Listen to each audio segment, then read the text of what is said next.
Voici une carte du Proche et du Moyen-Orient, qui est le cadre géographique de l'épopée de Gilgamesh. Le Proche-Orient, c'est donc la région d'Asie la plus proche de l'Europe. Le Proche-Orient borde la mer Méditerranée. Plus à l'intérieur du continent, on se trouve dans ce qui est appelé le Moyen-Orient. La région qui nous intéresse, et que j'ai représentée ici en vert, est la Mésopotamie. C'est un nom d'origine grecque qui est en fait formé de deux mots différents.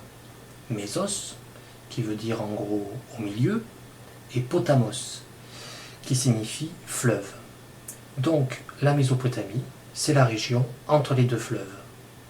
Les deux fleuves en question sont le Tigre à l'est et l'Euphrate à l'ouest. Ces deux fleuves se forment beaucoup plus au nord, dans les montagnes du Taurus, qui se trouvent dans la Turquie actuelle. Aujourd'hui, la Mésopotamie est localisée dans les frontières de l'Irak, qui est meurtri par la guerre depuis bientôt 20 ans, ce qui met d'ailleurs en péril beaucoup de sites archéologiques ou même de musées qui ont subi de nombreuses destructions et des pillages. C'est ici, en Mésopotamie, que sont nées les premières villes.